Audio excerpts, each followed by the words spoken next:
আসসালামু আলাইকুম শিক্ষার্থীরা, আশা করি ভালো আছো। তোমাদেরকে আজকের অনলাইন ক্লাসে স্বাগত। আজকে আমি অনার্স থার্ড ইয়ারের হিউম্যান ফিজিওলজি কোঅর্ডিনেশন নিয়ে আলোচনা করব। গত কিন্তু প্রথম একটা ক্লাস এই বিষয়ের উপরে হয়ে গেছে। আজকে এই বিষয়ের উপরে সেকেন্ড ক্লাস। যথারীতি আমার পরিচয়টা আমি বলছি, Sabina Rahman, assistant professor, department of geology, Dhaka college, Dhaka. তো তোমরা ভালো আছো? করোনার পরিস্থিতি আস্তে আস্তে ভালো হচ্ছে ধীরে ধীরে, এবং সার্বিক অবস্থাও কিন্তু আগের থেকে বাংলাদেশের অ্যাসপেক্টে অনেক ভালো আছে। বিশ্ব মহামারীর এই সংকটময় সময় আমরা কিন্তু অন্যান্য দেশ থেকে অনেক বেশি ভালো আছি এবং আমরা অনেক বেশি সুরক্ষিত আছি। তো ভ্যাকসিন শুরু হয়ে গেছে এবং ভ্যাকসিন ক্রমাগত এভাবে চলতে থাকে। আশা করা যায় এই সংক্রমণের হার, মৃত্যুর হার সহসায় কিন্তু কমে যাবে। তো শিক্ষার্থীরা, চলো আমরা আজকে হিউম্যান ফিজিওলজি কোঅর্ডিনেশনে যে প্রথম যে ক্লাসটার যে পরবর্তী টপিকসটা সেটা নিয়ে আমরা আলোচনা করি। প্রথমে আমরা কিন্তু অগ্র মস্তিষ্ক পর্যন্ত কিন্তু আমরা আলোচনা করেছিলাম। আজকে মধ্য মস্তিষ্ক, পশ্চাৎ মস্তিষ্ক এবং তোমার যে নিউরন, স্নায়ুকোষ, এটা নিয়ে আমরা আজকে আলোকপাত করব। তো শুরুতেই আমরা ওই মধ্য মস্তিষ্কের ব্যাপারটা নিয়ে আলোচনা করি যে এর অবস্থানটা কোথায়। হ্যাঁ, এর অবস্থানটা হচ্ছে, এটা একটা ক্ষুদ্র অঞ্চল। আর যে ডায়ানসেফালন এবং সেরিব্রাম আছে, গত ক্লাসে বোধহয় আমি সেরিব্রাম তোমাদের দেখিয়েছি, এইখানে থাকে। আমরা কিন্তু বোর্ডে একটা ছবি এঁকেছি যেটা মানুষের মস্তিষ্কের বাম অর্ধাংশ। এখানে কিন্তু সেরিব্রামটা থাকে। হ্যাঁ, দুটো সেরিব্রাম থাকে, সেরিব্রাল হেমিস্ফিয়ার নিয়ে, বা যেটাকে সেরিব্রাম বলে, সেটার সাথে পন্সের সাথে যুক্ত করে। মধ্য মস্তিষ্ক বাম এবং ডান দুটি অর্ধাংশ নিয়ে কিন্তু গঠিত। এখানে আমরা কিন্তু বাম অর্ধাংশটা দেখিয়েছি ছবিতে, তুমি খেয়াল করো। এই যে এখানে একটা পন্স, সেরিবেলাম পাতার মতন, মেডুলা অবলঙ্গাটা, জাইরাস, প্যারাইটাল লোব দেখিয়েছি, অক্সিপিটাল লোব, এবং এখানে রয়েছে হলো তোমার সেরিব্রাম বা সেরিব্রাল হেমিস্ফিয়ার। আচ্ছা, প্রতিটি অর্ধাংশ সেরিব্রাল পেডাঙ্কল গঠন করে। আমি কি বললাম মধ্য মস্তিষ্কের বিষয়ে? ক্ষুদ্র অঞ্চল ডায়াসেফালন ও সেরিব্রামকে পন্সের সাথে যুক্ত করে, যে পন্স এটার সাথে যুক্ত করে। মধ্য মস্তিষ্ক যেটা হয় বাম এবং ডান দুটি অর্ধাংশ নিয়ে গঠিত, এবং প্রতিটি অর্ধাংশ সেরিব্রাল পেডাঙ্কল গঠন করে। আচ্ছা, এই যে মধ্য মস্তিষ্কের যে কাজ, সেটা হচ্ছে যে দর্শন এবং শ্রবণের রিফ্লেক্স কেন্দ্র হিসেবে কাজ করে। অর্থাৎ আমরা দেখছি দর্শন এবং শ্রবণ অর্থাৎ সমন্বয়ের কাজ করছে কিন্তু মধ্য মস্তিষ্ক, অর্থাৎ দর্শন এবং শ্রবণের রিফ্লেক্স কেন্দ্র হিসেবে কাজ করে, দেহের ভারসাম্য রক্ষা এবং নড়াচড়া নিয়ন্ত্রণ করে। আচ্ছা, এখন আসো, আমরা কিন্তু প্রথম দিয়ে অগ্র মস্তিষ্ক নিয়ে ব্যাপক আলোচনা করেছি। আজকে আমরা যে দুটো বিষয়ের উপর আলোকপাত করছি এই মুহূর্তে, মধ্য মস্তিষ্ক এবং পশ্চাৎ মস্তিষ্ক। পশ্চাৎ মস্তিষ্ক ছবিতে দেখো তিনটা অংশ, পন্স, সেরিবেলাম এবং মেডুলা, এই তিনটা অংশ নিয়ে কিন্তু পশ্চাৎ মস্তিষ্ক গঠিত। প্রথমেই শুরুতেই যদি আমরা আলোচনা করি পন্সটা নিয়ে, সেটা হচ্ছে যে মধ্য মস্তিষ্ক মেডুলা অবলঙ্গাটার মধ্যে অবস্থিত এই পন্সটা। হ্যাঁ, কি বললাম? মধ্য মস্তিষ্ক এবং এই যে মেডুলা, এটার মধ্যবর্তী স্থানে পন্সটা অবস্থিত, এবং যেই কাজগুলো করে শ্বসন, মূত্রত্যাগ এবং লালাক্ষরণ, এগুলো কিন্তু নিয়ন্ত্রণ করে হচ্ছে এই পন্স। কি বললাম? শ্বসন, মূত্রত্যাগ, লালাক্ষরণ। আচ্ছা, তারপরে হচ্ছে মেডুলা। দেখো একটু ওই পন্সের ঠিক নিচেই মেডুলাটা, মাঝখানে পাতার মতো সেরিবেলাম। এই মেডুলাটা কোথায় অবস্থিত? পন্স এবং সুষমা কাণ্ডের মধ্যবর্তী অংশটাই হচ্ছে মেডুলা। সুষমা কাণ্ড যেটা থাকে আমরা পরে আলোচনা করব, সেটার মধ্যবর্তী অংশটা হচ্ছে মেডুলা। আর যে স্পাইনাল যে কর্ড থাকে সেটাই কিন্তু সুষমা কাণ্ড। আচ্ছা, এর যে কাজটা হচ্ছে তোমার মেডুলার নিঃশ্বাস প্রশ্বাস ক্রিয়া নিয়ন্ত্রণ করে। মেডুলাটা কি কি করে একটু লিখে নাও। নিঃশ্বাস প্রশ্বাস ক্রিয়া যেটা সেটা নিয়ন্ত্রণ করে, হৃৎপিণ্ডের ক্রিয়াকর্ম নিয়ন্ত্রণ করে, সংবেদ আদান প্রদান মধ্যবর্তী পথ হিসেবে কাজ করে মেডুলা, এবং নানা উপায়ে খাদ্য পরিপাকে এরা সহায়তা করে বা ভূমিকা রাখে। এরপরে দেখো সেরিবেলাম, আমরা লক্ষ্য করছি ছবিতে, এটা পশ্চাৎ মস্তিষ্কের সবচেয়ে বৃহত্তম অংশ হচ্ছে সেরিবেলাম। আচ্ছা, তোমরা একটু লিখে দাও যে সেরিবেলামটা কি কি কাজ করে। সেরিবেলামটা শরীরের ভঙ্গিমা রক্ষা করে। ও কি করে? এটা শরীরের ভঙ্গিমা রক্ষা করে, ভারসাম্য রক্ষায় সহায়তা করে, দেহের বিভিন্ন পেশিকে নিয়ন্ত্রণ করে এবং রিফ্লেক্স ক্রিয়া নিয়ন্ত্রণ করে। তাহলে কি বললাম? সেরিবেলাম কি করে? শরীরের ভারসাম্য নিয়ন্ত্রণ করে বা রক্ষা করে। তারপরে হচ্ছে দেহের বিভিন্ন পেশিকে নিয়ন্ত্রণ করে। কি করে? দেহের বিভিন্ন পেশিকে কি করে? নিয়ন্ত্রণ করে। আরেকটা হচ্ছে রিফ্লেক্স ক্রিয়া নিয়ন্ত্রণ করে। আরেকটা কি করে? রিফ্লেক্স ক্রিয়া নিয়ন্ত্রণ করে। ঠিক আছে? তাহলে সেরিবেলামটা হচ্ছে পশ্চাৎ মস্তিষ্কের সবচেয়ে বৃহত্তম অংশ। এটা শরীরের ভারসাম্য রক্ষায় হেল্প করে, দেহের বিভিন্ন পেশিকে কি করে? নিয়ন্ত্রণ করে, রিফ্লেক্স ক্রিয়া নিয়ন্ত্রণ করে, এইগুলা। আচ্ছা, এখন আসো মস্তিষ্কের ভেন্ট্রিকল বা গহ্বর। মস্তিষ্কের গঠন নিরেট নয়, অন্তর্ভাগে তরলপূর্ণ গহ্বর থাকে এবং এই গহ্বরগুলোকে ভেন্ট্রিকল বলে। যেই তরল পদার্থ দ্বারা ভেন্ট্রিকল সমূহ পূর্ণ থাকে তাকে বলা হয় সেরিব্রোস্পাইনাল রস। আচ্ছা, মস্তিষ্কের গহ্বরগুলো হচ্ছে পার্শ্বীয় ভেন্ট্রিকল, তৃতীয় ভেন্ট্রিকল এবং চতুর্থ ভেন্ট্রিকল। তাহলে মস্তিষ্কের ভেন্ট্রিকলগুলো কি কি বললাম? পার্শ্বীয় ভেন্ট্রিকল, তারপরে কি বললাম? তৃতীয় ভেন্ট্রিকল এবং আরেকটা হচ্ছে চতুর্থ ভেন্ট্রিকল। এই ভেন্ট্রিকলগুলা কি? এগুলো হচ্ছে মস্তিষ্কের গঠনটা কিন্তু নিরেট না, এটা তরলপূর্ণ গহ্বর থাকে এবং এই গহ্বরগুলা হচ্ছে কি কি নাম? পার্শ্বীয় ভেন্ট্রিকল, তৃতীয় ভেন্ট্রিকল এবং চতুর্থ ভেন্ট্রিকল। আচ্ছা, পার্শ্বীয় যে ভেন্ট্রিকলটা দুটি সেরিব্রাল হেমিস্ফিয়ারের কেন্দ্রভাগে অবস্থিত ভেন্ট্রিকল দুটিকে পার্শ্বীয় ভেন্ট্রিকল বলে। তার মানে কোথায় অবস্থিত? দুটি সেরিব্রাল যে হেমিস্ফিয়ার তার কেন্দ্রভাগে অবস্থিত ভেন্ট্রিকল দুটিকে পার্শ্বীয় ভেন্ট্রিকল বলে। আর তৃতীয় ভেন্ট্রিকল হচ্ছে ডায়ানসেফালনের মধ্যস্থ গহ্বরটিকে তৃতীয় ভেন্ট্রিকল বলে। পার্শ্বীয় ভেন্ট্রিকল দুটি তৃতীয় ভেন্ট্রিকলের সাথে ইন্টারভেন্ট্রিকুলার ফোরামিনা সাজে যুক্ত থাকে। চতুর্থ ভেন্ট্রিকল, এটি পশ্চাৎ মস্তিষ্কের মধ্যে অবস্থান করে, অ্যাকুইডাক্ট দ্বারা এটা তৃতীয় ভেন্ট্রিকলের সাথে যুক্ত থাকে। শিক্ষার্থীরা, আমরা আসলে এখন যে ছবিটা আমি বোর্ডে দেখিয়েছি তোমরা বুঝতে পারছো, এটা হচ্ছে একটি নিউরন। ঠিক আছে? এটা কি? একটা নিউরন আছে, স্নায়ু কোষ। ঠিক আছে? আচ্ছা, তোমরা জানো যে স্নায়ু যে কোষ থাকে বা স্নায়ু কলা, তারা কি করে? বাহ্যিক এবং আভ্যন্তরীণ উদ্দীপনা গ্রহণ করে সাড়া প্রদান করে। আচ্ছা, স্নায়ু কলা কি কাজ করে? স্নায়ু কলা এরা কি করে? বাহ্যিক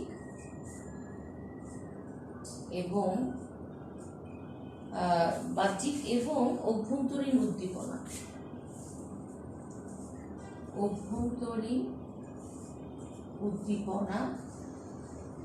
গ্রহণ করে সাড়া প্রদান করে। আচ্ছা, আমরা একটা ছবিতে দেখিয়েছি একটি নিউরন কোষ। হ্যাঁ, আচ্ছা, তাহলে এই যে নিউরন স্নায়ুকলা যেটা, এবং স্নায়ুকলার একক হচ্ছে নিউরন, এবং এই যে নিউরন থাকে সেটা স্নায়ুতন্ত্রের, এই যে নিউরনের ছবিটা দেখতে পাচ্ছ একটা, এটা হচ্ছে স্নায়ুতন্ত্রের গঠন এবং কার্যকলাপ। আমার মনে হয় তোমরা এটা আগেও এই ব্যাপারে তোমাদের ধারণা আছে। আচ্ছা, এখানে যে নিউরনটাকে যদি প্রধান দুইটি অংশে ভাগ করা যায়, হ্যাঁ, এই অংশটা ছবিতে দেখো, এটাকে বলা হচ্ছে কোষ দেহ। আমি লিখে দিয়েছি কোষ দেহ বা সোমা, ঠিক আছে। আর এই যে প্রলম্বিত অংশগুলো দেখতে পাচ্ছ এদিকে দেহ, কোষ দেহকে ঘিরে যে প্রলম্বিত অংশ, শাখা প্রশাখা, আর এই যে এদিকে নেমে গেছে, এগুলোকে বলা হচ্ছে নিউরাইট। নিউরাইটের আবার দুই ধরনের অংশ আছে, এই প্রলম্বিত অংশ দুই রকম, নিউরাইট, একটা হচ্ছে ডেনড্রাইট আর একটা হচ্ছে এক্সন। এইটা হলো এক্সন, ঠিক আছে, এক্সন লিখে দিয়েছি। তাহলে আমরা কি দেখলাম যে নিউরনের দুটো অংশ আছে, এই যে মাঝখানে দেখছো নিউক্লিয়াস যুক্ত যে এই অংশটা, সেটা হচ্ছে কোষ দেহ বা সোমা, এবং তার সাথে যে চারিদিকে প্রলম্বিত অংশ বা শাখা প্রশাখা গিয়েছে, এগুলো এবং নিচের দিকে এই দুটো হচ্ছে নিউরাইট। এবং নিউরাইটকে আবার দুটো ভাগে ভাগ করা যায়, সেটা হচ্ছে তোমার ডেনড্রন এবং এক্সন। ডেনড্রন বা ডেনড্রাইট, ইয়েতে ডেনড্রন আর এক্সন, এই দুটো অংশে ভাগ করা যায়। প্রথমে আসুন এই অংশটা, এটা হচ্ছে কোষ দেহ। আচ্ছা, কোষ দেহটা আমরা দেখতে পাচ্ছি ছবিতে, তোমরা আগে ওইটার ব্যাপারে জানতে পেরেছ হয়তো। কেন্দ্রে যে বড় নিউক্লিয়াসটা থাকে না, এই যে দেখো এই নিউক্লিয়াসটা আমরা দেখতে পাচ্ছি ছবিতে, একটু লক্ষ্য করো। ও প্লাজমা মেমব্রেনে আবৃত সাইটোপ্লাজম বিশিষ্ট গোলাকার, ত্রিভুজাকার, তারকাকার গঠনকে কোষ দেহ বলে। একটু তারকাকৃতি না, এটাকে বলা হচ্ছে কোষ দেহ। সাইটোপ্লাজমে মাইটোকন্ড্রিয়া, গলগী বস্তু, লাইসোজোম, চর্বি, হ্যাঁ, গ্লাইকোজেন, রঞ্জক কণা সহ অসংখ্য নিজল দানা থাকে। নিজল দানা নিউরো ট্রান্সমিটার বস্তু তৈরি করে। কোষ দেহের প্লাজমা পর্দা স্থানে স্থানে প্রক্ষিপ্ত হয়ে একটি তারকাকৃতির অনিয়ত গঠন তৈরি করছে। মানে এই যে প্রক্ষিপ্ত যে অংশগুলো নিয়ে কিন্তু এই অংশটা কিন্তু তারকাকৃতির একটা অনিয়ত গঠন করছে। এটার মধ্যে যা যা আছে, মাইটোকন্ড্রিয়া, গলগী বস্তু, লাইসোজোম, চর্বি, হ্যাঁ, গ্লাইকোজেন, এগুলো অসংখ্য কি আছে, নিজেল দানা আছে। আচ্ছা, এরপরে আসো এই কোষ দেহকে ঘিরে যে অংশগুলা, সেটা হচ্ছে প্রলম্বিত যে অংশগুলো আছে বা প্রবর্ধক, সেটা হচ্ছে নিউরাইট। কোষ দেহ থেকে স্পষ্ট যে শাখা প্রশাখা বের হয়েছে, এগুলা হচ্ছে নিউরাইট, এবং এগুলাকে ডেনড্রন এবং এক্সনে ভাগ করা হয়েছে। প্রথমে আসো ডেনড্রাইট, এই যে ছবিতে আমি দিয়েছি, লিখে দিয়েছি ডেনড্রাইট। একটি মাত্র দীর্ঘাকার নিউরাইট ছাড়া কোষ দেহের চারদিকে ছোট ছোট প্রক্ষিপ্ত অংশগুলাকে ডেনড্রাইট বলে। এগুলো উদ্দীপনা গ্রহণ করে কোষ দেহে পৌঁছে দেয়। ডেনড্রাইটের মধ্যে রাইবোজোম, মসৃণ ইআর, নিউরোফিলামেন্ট এগুলো বিস্তৃত থাকে। আর এক্সনের কথায় আমি আসি, দেখো এক্সনে যে এটা, ঠিক আছে, কোষ দেহের নিজল দানা মুক্ত এলাকা থেকে যে দীর্ঘাকার নিউরাইটটি উৎপন্ন হয়েছে, এটা দীর্ঘাকার যে নিউরাইটটা উৎপন্ন হয়েছে সেটাই হচ্ছে এক্সন। আচ্ছা, এক্সনের মধ্যে কি থাকে, মাইক্রোটিউবিউল, নিউরোফিলামেন্ট, মাইটোকন্ড্রিয়া, লাইসোজোম, এইসব অঙ্গাণু থাকে। এক্সন একটি বা দুটি আবরণী দ্বারা আবৃত থাকে, তখন এর নাম হচ্ছে স্নায়ুতন্তু।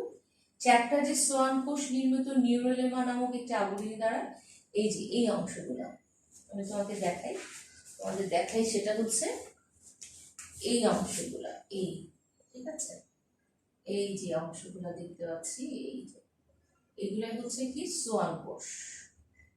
হ্যাঁ, আমার এখানে আমরা চারটা দেখাতে পারছি, এগুলো হচ্ছে কি সোয়ান কোষের মধ্যে, এগুলো হচ্ছে নিউক্লিয়াস। ছবিটা খুব সুন্দর হয়নি, তারপর তোমরা সুন্দর করে আঁকবে, তোমাদের এই আইডিয়াটা আছে। আমি এখানে সোয়ান কোষে দেখিয়েছি, এটা নিউক্লিয়াস, তারপর এটা হচ্ছে নিউরিলেমা, এটা হচ্ছে ভিতরটা কি মায়োলিন শিট, এটা হচ্ছে নিউরিলেমা। তাহলে আমরা কি বললাম, চ্যাপ্টার সোয়ান কোষ নির্মিত নিউরিলেমা নামক একটি আবরণীর দ্বারা এক্সন আবৃত থাকে। এক্সন এবং নিউরিলেমার মধ্যবর্তী স্থানে অবস্থিত প্রোটিন ও চর্বি নির্মিত দ্বিতীয় আবরণীটির নাম হচ্ছে মায়োলিন। স্থানে স্থানে নিউরেলেমা এক্সনের সংস্পর্শে চলে আসে। এই স্থানে মায়োলিন আবরণ থাকে না, একে র্যানভিয়ারের পর্ব বলা হয়। আচ্ছা দেখো, এই যে আমরা দেখেছি এই যে ফাঁকা স্থানটা, হ্যাঁ, যে জায়গাটা তোমার ইয়েটা থাকে না, মায়োলিন থাকে না, হ্যাঁ, মায়োলিনের আবরণ যেখানে থাকে না সেটাকে বলা হচ্ছে র্যানভিয়ের পর্ব। এই অংশগুলা ঠিক আছে। হ্যাঁ, যে স্থানে মায়োলিনের আবরণটা থাকে না সেই অংশগুলাকে বলা হয় র্যানভিয়ের পর্ব।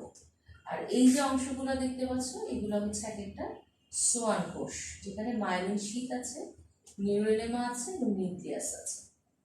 আচ্ছা, শেষের দিকে তোমরা দেখো টেলোডেনড্রিয়ন বেরোচ্ছে, এই স্নায়ুতন্তুগুলো সিনাপটিক নব বলা হচ্ছে। এই যেগুলাকে, এই অংশগুলোকে বলা হচ্ছে সিনাপটিক নব। হ্যাঁ, তোমরা একটু পরিচিত বোধহয় এই অংশগুলা, এইচএসসি লেভেলেও কিন্তু এগুলা ছবিটাও দেখেছো। এগুলো হচ্ছে টেলোডেনড্রিয়ন, এটাকে কি বলা হচ্ছে টেলোডেনড্রিয়ন। হ্যাঁ, আচ্ছা, তাহলে প্রতিটি এক্সনের প্রান্তভাবে একটি ক্ষুদ্র স্ফীত অংশ থাকে, একে প্রান্তীয় বোতাম বলা হয়, টার্মিনাল বাটন।